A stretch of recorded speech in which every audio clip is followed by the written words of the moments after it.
is up? My name is Julian Powers, or you can call me JP, and today I'm here to talk about warm-ups. Why are they good? What happens if you don't do them?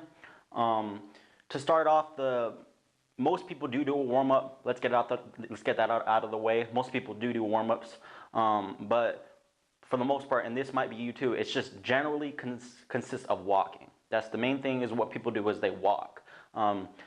There's multiple reasons why this is not enough and why this is not good. Walking is only good if your workout is going to be consisting of jogging. That's it. If you go from a walk to a jog, that is a sufficient warm-up. But most people, they don't just do jogging throughout their workout. And on top of that, if you're going faster than a jog, if you're going to run or sprint, then walking is still not enough. So basically, the only time I would say do a walk for a warm-up is if you're going to do a jog.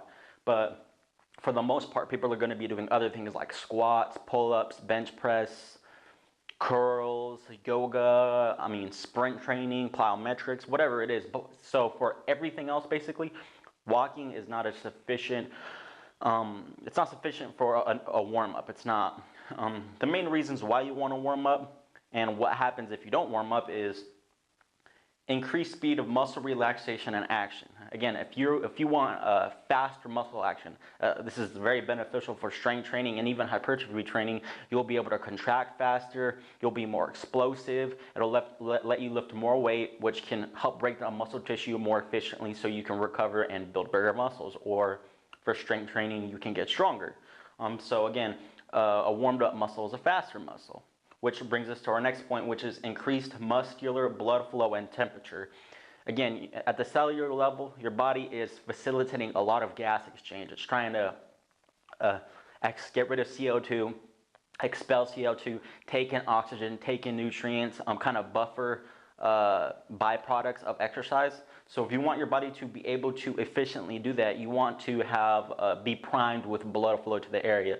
For example, bench press. If you're doing bench press and you're going, of course you want to work out hard. Every workout should be challenging.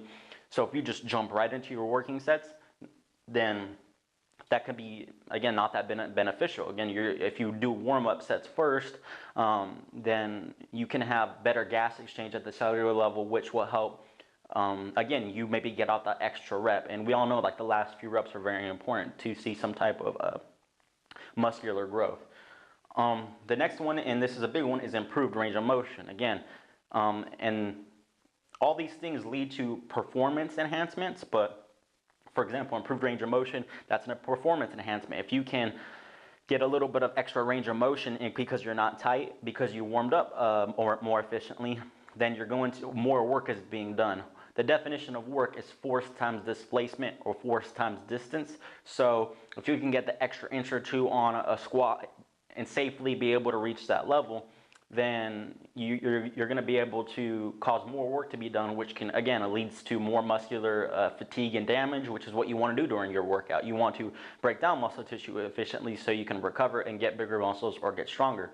Again, if you don't increase your muscular temperature, like I said in the second fact, if you don't have good range of motion when you start your workout, this can, again, for example, if you go down too far on a squat and you didn't warm up, when you have a warm muscle is pliable. So again, if it's not warm and it's not pliable, that could lead to muscular tears.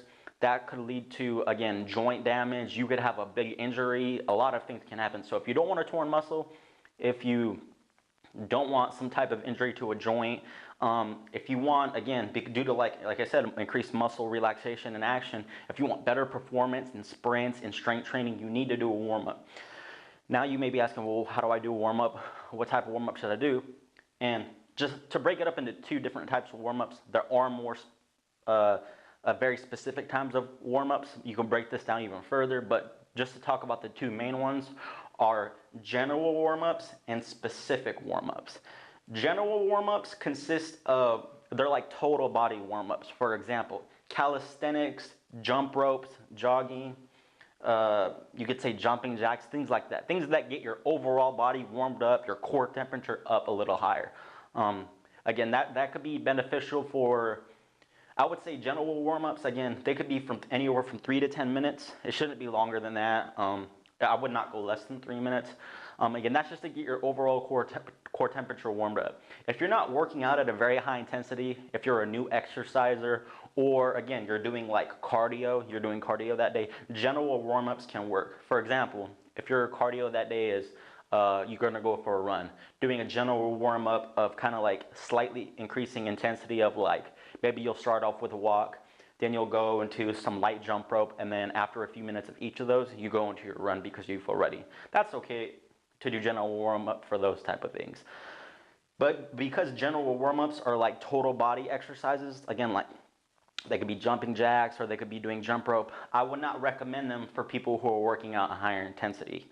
You can combine them with our second type of warm-up, but I would not do them just by themselves. So again, for advanced lifters, do not just do a general warm-up. Don't do that. If you're already been working out for a while, or if you have a specific muscle group you're trying to work to a high degree, I would not do just a general warm-up. So general warm-ups are for people, new exercisers, or for people who are just maybe doing cardio, or for people not working out at a high intensity because they have an injury or for whatever other reason.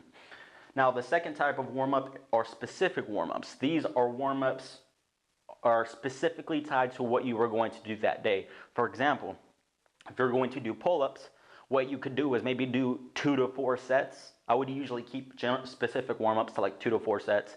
But if you're going to do pull-ups, you could do 2 to 4 sets of low intensity pull-ups. Like, for example, if you're going to do a bodyweight pull-ups for your working sets, for your warm-up sets, you can use a band to reduce the weight. And because you are doing lighter weight, one, it's not going to burn you out for your working sets. Remember, our goal is with warm-ups is not to get you tired. That's what you're going to do during your working sets. But if you do a few sets of like warm-up pull-ups before you get to your working sets, one, this is also specific warm-ups also help to get your general core temperature up. Two, they help prime your joints and the muscles that are going to be used for the exercises. Three, because you are working with those types of exercises that you were going to be doing in your working sets, it's going to help your performance. Like I said, using in the same example, pull-ups.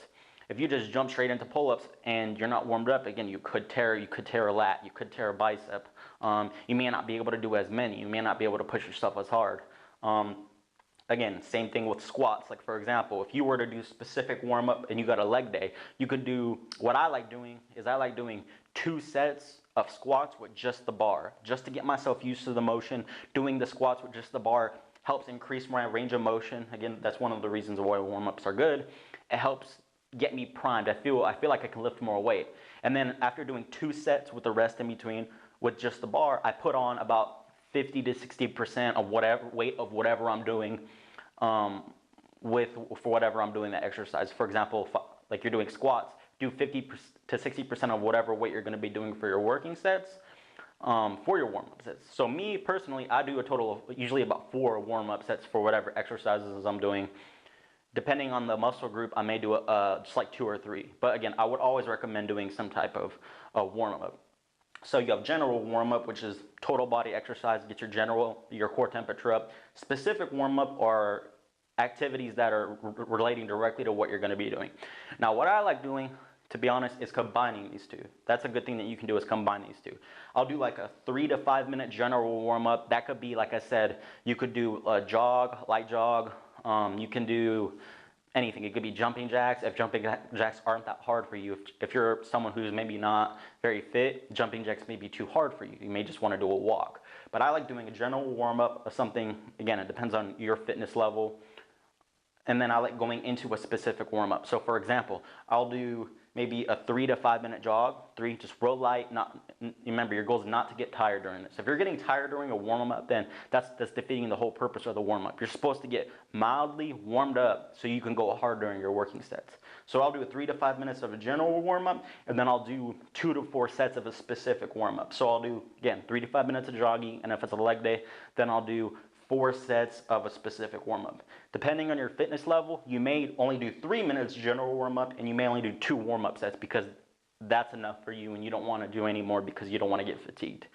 Again, if you look at Olympic lifters, if you look at top MMA fighters, they don't just do a few minutes warm-up. They're like, you can see MMA fighters They put the camera on them before the fight. They're doing maybe some shadow boxing. They've probably been warmed up for close to 30 minutes. Again, that's just them. That's because they're at that level that warm up doesn't fatigue them. Their cardio is so high that doing light movements doesn't do anything to their cardio. It doesn't get them tired.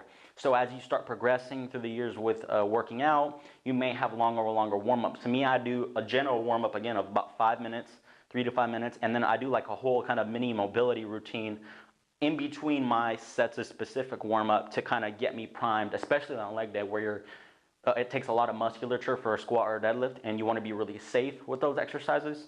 Then I do like a whole mobility routine that I would say my whole warm-up, including everything, is probably 15 to 20 minutes. Again, that doesn't fatigue me. If that fatigues you, you shouldn't be doing it. I don't start my first working set already tired. You shouldn't be tired. But again, you can mix and match these two, incorporate it for what you need. If you have any comments, please place them below. I will answer any questions that you guys have if it, like regarding your specific workout. If you like these videos, please like, share, and subscribe. Get a friend to watch them. I'd really appreciate it. But until next time, peace.